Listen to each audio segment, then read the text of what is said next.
মঙ্গলবার রাত 10:15টায় ঢাকা বিশ্ববিদ্যালয়ের নীলক্ষেত মোড় থেকে শুরু করে নিউ মার্কেট এলাকা পর্যন্ত পুরো এলাকা রণক্ষেত্রে পরিণত হয়। ঢাকা বিশ্ববিদ্যালয় ও ঢাকা কলেজের শিক্ষার্থীদের মধ্যে দফায় দফায় ধাওয়া পাল্টা ধাওয়ার ঘটনা ঘটে। পুরো এলাকায় আতঙ্ক ছড়িয়ে পড়ে। ঢাকা বিশ্ববিদ্যালয়ের শিক্ষার্থীরা অভিযোগ করেন, নীলক্ষেতের একটি খাবারের দোকানে কথা কাটাকাটির এক পর্যায়ে ঢাকা কলেজের শিক্ষার্থীরা বিশ্ববিদ্যালয়ের সায়েম ও শুভ নামে দুই ছাত্রকে মারধর করে। পায়ে লাগার কারণে তারা এক পর্যায়ে চটে যায় এবং আমাদের হলের এক ছেলে, রহমান হলের এক ছেলেকে চর মারে। ঢাকা বিশ্ববিদ্যালয়ের কোনো কোলাপা নেই, দেখাচ্ছে বোমা ককটেল বোমাবাজি কেউ করে নেই, কিন্তু ঢাকা কলেজে সবাই দেখাচ্ছে বোমা তারপর ককটেল এগুলো ছুড়ে।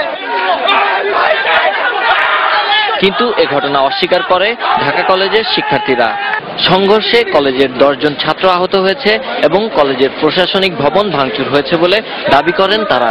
নিউ মার্কেট ওসিরে যদি আপনি কোশ্চেন করেন যে কারা গুলি করছে, কারণ প্রশাসন তখন সামনে ছিল, আমরা ছিলাম মেন গেটে, তারা গুলি করছে এবং বিরত সঞ্চারের সৃষ্টি করছে তারা। আমাদের কলেজ পর্যন্ত এসে ওরা বেশ কয়েকবার ধাওয়া দিয়ে শেষ পর্যন্ত আমাদের গেটে আবারও প্রশাসনিক ভবনে হামলা চালায়।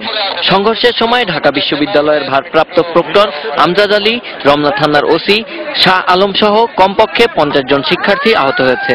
গুরুতর আহত অবস্থায় শিক্ষার্থীদের ঢাকা মেডিকেল কলেজ হাসপাতাল এবং বিশ্ববিদ্যালয় মেডিকেল সেন্টারে ভর্তি করা হয়েছে। ঢাকা বিশ্ববিদ্যালয়ের উপাচার্য জানান, এই ঘটনায় 2 শিক্ষা প্রতিষ্ঠানের জড়িতদের বিরুদ্ধে তদন্ত করে ব্যবস্থা নেওয়া হবে। কেন এই ধরনের ঘটনা ঘটলো এবং তাদের দোষে এই ধরনের ঘটনা ঘটলো সেটা নিশ্চয়ই আমরা দেখব এবং যথাযথ ব্যবস্থা গ্রহণ করব। প্রথম অবস্থায় পুলিশ নীরব ভূমিকা পালন করলেও রাত 2টার দিকে পরিস্থিতি নিয়ন্ত্রণে আনে। এ সময় তারা 20 রাউন্ড গুলি এবং টিয়ার সেল নিক্ষেপ করে। আমরা ফোর্স ডিপ্লয়মেন্টটা যত দ্রুত করেছি তার চেয়ে ছাত্ররা খুব দ্রুত বের হয়ে আসছে এবং মুখোমুখি অবস্থান নিয়েছে। পরে আমরা ফোর্স অফিসার সব ডিপ্লয়মেন্ট হয়ে আমরা মাঝখানে অবস্থান নিই। Sabbir Ahmed, ATN news, Dhaka.